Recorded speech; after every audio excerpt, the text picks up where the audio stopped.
3 Super Bowl rings. He's an NFL analyst for us. I want you to tell a story. So Aaron Rodgers hurt his collarbone before, broke it, and came back in the same season.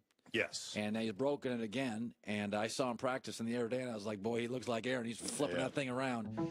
Story time. You had how many surgeries? 29. Now, you're not making this up. No. And these are all, this isn't like surgery for Botox. This is big boy stuff. That's Yeah, surgery. this is the real stuff. Isn't Botox surgery? Well, no, it's... Botox is, I think they just like stick That's a an needle in your injection. face or wherever. Yeah, that's an injection. I have plenty of injections too, so I don't count any of those. So sometimes there's an old saying in the NFL: you want to play in the NFL for any length of time, you cannot be afraid of the needle. Occasionally, you got to take the needle if you want to play. So let's go to story time. Okay. I look at what Aaron Rodgers is doing, and I'm like, oh my God, this guy's an American hero. How long were you out? How many times did you have a big surgery? Oh, I had a bunch of big surgeries. Yeah, I mean, I've had a surgery on a Sunday night and played Monday Night Football. What? The next day. What? Checked myself out of the hospital and went and did it. I had a back surgery, a very major back surgery. Was out 27 days and back in the lineup. So the NFL is not. It's not like corporate America. It's not like anywhere else in America. Like what doctors will clear you to do, they wouldn't clear anybody else in the world to do. It'd be like, you're crazy, dude. Football players want to play. That's what they want to do. You know what, Mark? It's a little bit like the American military. Right. You want to be with your comrades, your people. You want to be with them. And so were you ever cleared to play and you were a guy that you were a grinder, but you were cleared to play and you had apprehensions? Oh, sure.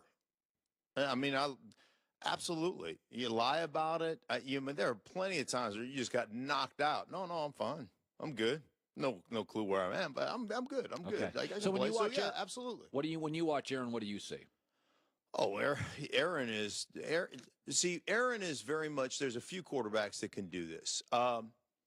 Aaron is the equivalent of Compound W. You ever had a wart? Yeah. Yeah, buy some Compound W, put it on there, right? Cover it up. Sizzles. And eventually, gone, right? Right. He covers warts. That's what he does. I mean, he is so damn good. He covers a bunch of warts. He transcends football, and he makes your football team great. This, to me, it's not about getting Aaron Rodgers back to play again this year because, let's face it, you're not a very good football team. This is a signal to Mike McCarthy. This is a signal to the organization. Without Aaron, we're pretty marginal, right?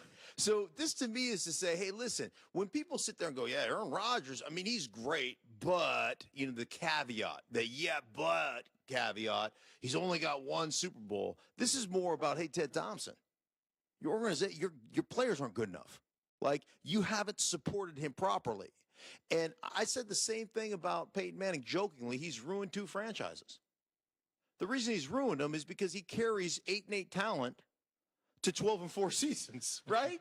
Isn't that the truth? Right. And then all of a sudden you think, yeah, we're pretty good. We're pretty solid. And then all of a sudden he gets hurt and Curtis Painter comes in and you're 2-14. You're like, wow, we stink. Right. I mean, that's Peyton Manning goes to Denver and they put up all kinds of numbers. Then all of a sudden his body breaks down and you start to realize what's going on. We're not very good. Yeah. Like that guy covered the warts. Right. That's what's happening. So I said this earlier. Do we have this graph? We call this a deep dive. So a lot of radio hosts, they skim the paper. Mark, we don't do that. No. We deep dive. I put on the scuba gear. You know what? You are an inch wide and a mile deep, my friend. No, I'm not. No. So we went and looked this morning. So Tom Brady got the you-know-what kicked out of him against Miami. Absolutely. And I went and said, he's aging, folks. We went to the last 5 years. After his 12th game each season, look at his numbers. It ain't Tom Brady. He comes down to earth. 13th, 14th, 15th, 16th, 17th. Now, some of that is a small percentage is he's in the Super Bowl. You're playing a good team. But when Belichick scoffs at people saying, did you ever think of taking Tom Brady out? I love Belichick. But when you were a veteran, Mark, would a week off absolutely help you? Yeah. There is, you can't discount how important it is to prepare and to practice. And You would be doing a discredit to this league if you said, hey, I don't need it. We all need it, right? We all need to keep our skills sharp. Now, that's practice. Right. You come in and you prepare every day. Like I've been around you. I've known you for what, a decade? Yeah. Decade plus? I know how hard you prepare. You just wouldn't come in here and fly by the seat of your pants because you know you wouldn't be as good. So practice is important. The point being is I'll go back to my own career, late in my career, and Mike Shanahan honestly saved my career. He allowed me to play an extra 3 or 4 years. How? Because Mike Shanahan and that coaching staff managed me, managed my practice time. They knew there were certain things that they wanted me to see. One of my dearest friends, one of the greatest teammates I ever played with is a guy by the name of Dave Diaz-Infante. He coaches with the Jets right now. Yeah. We affectionately called Dave Diaz-Infante the stunt guard because the stunt guard would practice for me all week and I'd play on Sundays. Right. And you know what? He was my dear friend, is my dear friend. We would study together. We would prepare together. He would help prepare me, and I would go out there and play. And that's a tough position to be in, and you have to be an unselfish, just an unbelievably unselfish person to be able to dedicate yourself to a team like that so that somebody else can have success. But what they would do if we had a 10-play period, they'd say, hey, Stink, man, we need you to take reps 4 and 5 here because it's a unique blitz that this team runs that we want you to practice. But reps 1, 2, 3 and reps 6, 7, 8, 9, 10, sit out. Just watch because we're managing your body. We want you to be able to play on Sunday. And I believe in the management of players' bodies as they get older during the course of a season. So the important stuff, the important reps, the important blitz pickup, the important throw you need to make, we want you in for this one. But the rest of the stuff, take some mental reps and let your body rejuvenate. And there's a part to that, and it's a fine balance. Your coaching staff has to be smart. Finally, here's Phillip Rivers was mad. We brought Tony Gonzalez was mad. Strahan was mad.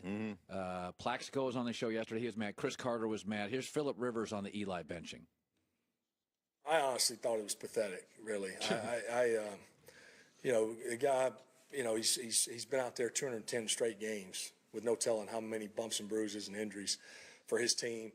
Won 2 Super Bowls, MVPs. The respect he's had in the locker room over the years, really the respect he's gained throughout the league.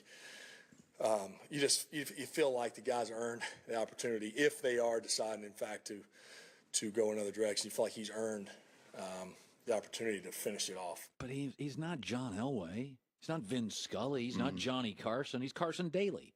He's good, but if he went to the other show, you wouldn't give him a legacy tour, would you? I mean, is it that big of a deal? Giants can get the number 2 pick, Mark. Right. If they tank, they can get the number 2 pick, Sam Darnold. Or if they win 2 games with Eli, they can get a linebacker from Auburn. Is that going to beat Carson Wentz?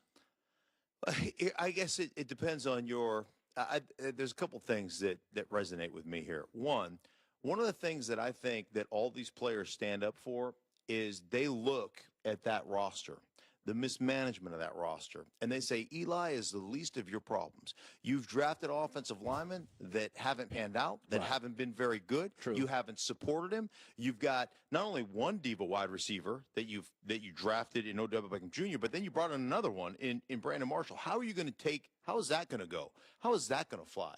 Your head coach has never stood up to OBJ, but he doesn't hesitate to throw Eli Manning under the bus. I mean, OBJ could come take a dump on your head coach's office, right? I mean, he could come take a dump right on the desk, and he wouldn't say a thing. He'd say, that Eli Manning, he's really irritating. You were largely speaking for players, that Eli's taking. Absolutely. Eli's taking the brunt. Like, you, as a staff, coaching staff, and Jerry Reese, the general manager, I think you're like, hey, look at the scapegoat. Look, there he is right there. To cover up your lack of putting a roster together around that guy. Yeah, his numbers aren't great, but numbers lie. I'm going to call Denver versus Miami this weekend. And if you look at the last 4 weeks of the Miami Dolphins, you look at their